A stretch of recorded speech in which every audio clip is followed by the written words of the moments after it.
Hello friends, welcome to competitive exam learning channel.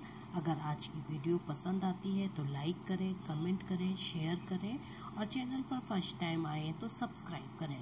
Competitive exams में और 10th class की physics में numericals आते हैं सीरीज और पैरेलल रेसिस्टर्स के। स्टूडेंट इजीली सॉल्व कर लेते हैं, लेकिन जब एक ही सर्किट में कंफ्यूजन होता है, सीरीज और पैरेलल रेसिस्टर्स दोनों एक साथ होते हैं, तो फिर हमें समझना कठिन होता है और उनका इजी सॉल्यूशन भी हमारे लिए डिफिकल्ट हो जाता है। तो आज की वीडियो में हम इसी को लेकर आए हैं। तो सी दिस डायग्राम, यहाँ पर 8 रेसिस्टर्स हैं, सभी का रेसिस्टेंस 2 ओम है, लेकिन उनका अरेंजमेंट इस तरह से है। तो आप कैसे इसको सॉल्व करेंगे, आपको इसे देखना है। तो देखिए, इसे सॉल्व करने के लिए हम इसका जो स्टेटमेंट है, find equivalent resistance across 2 and A and B of the circuit. तो इस डायग्राम को हम सॉल्व करने के लिए इसे ए और बी पॉइंट पर ओपन करते हुए देखेंगे कि किस तरह से हमारे वायर्स जो हैं, जो रेसिस्टर से कनेक्ट है, ओपन होंगे। तो देखिए, इस कंडीशन में डायग्राम इस तरह से बनेगा। R1 और R2 पैरेलल है, R4 और R3 पैरेलल है, लेकिन R1 और R4 सीरीज में है, R2 और R3 सीरीज में है। इसी तरह से R8 और R7 पैरेलल है, R5 और R6 पैरेलल है। तो पहले पार्ट को हम सॉल्व करते हैं, R1 पैरेलल R2 को, फिर हम करेंगे R4 R3 को। तो R1 is parallel to R2, 1/R का फॉर्मूला लगा लेंगे।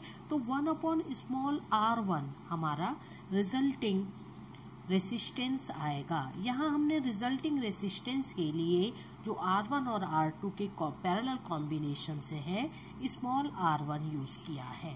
तो 1/2 प्लस 1/2 मीन्स 1 ओम। तो इसी तरह से देखिए, R4 और R3 के कॉम्बिनेशन से भी 1/2 1/2 1 ओम होगा।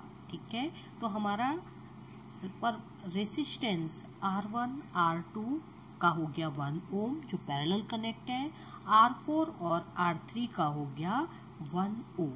अब हम देखेंगे इसी तरह से आगे का आएगा R5 और R6 का, वो भी 1/2 1/2 ऐड करके 1 ओम। इसी तरह से 7 और 8 का भी 1 ओम आएगा। तो हमने अब इसको इतना सॉल्व करने के बाद में small r1, small r2, small r3, small r4 में हमें वैल्यू मिल गई 1 ओम 1 ओम। और अब हमारा डायग्राम इस तरह से इजी हो गया, जो सामने आपको दिखाई दे रहा है। अब इसको देखिए, आगे सॉल्व करने के लिए जो स्मॉल r1 और स्मॉल r2 है, वो आपस में सीरीज में है। इसी तरह से स्मॉल r3 और स्मॉल r4 आपस में सीरीज में है। तो अब हम उसे सॉल्व करेंगे। Small r1 plus small r2 is equal to r dash, तो हो गया 1 ओम।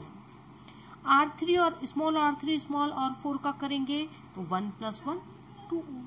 तो दोनों कंडीशन में हमारे पास में रिजल्टिंग रेसिस्टेंस आ गया R डैश और R डबल डैश का, जो कि दोनों की वैल्यू 2 ओम है, लेकिन ये एक दूसरे के पैरेलल है।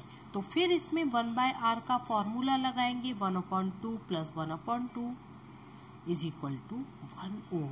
तो फाइनल इतने कॉम्प्लिकेटेड डायग्राम के सर्किट का रिजल्टिंग रेसिस्टेंस है 1 ओम। यदि इसके अलावा और कोई क्वेश्चंस हैं जिनके आप सॉल्यूशन चाहते हैं, तो कमेंट बॉक्स में कमेंट करेंगे। और आई होप कि ये वीडियो आपके लिए यूजफुल होगी। Thank you.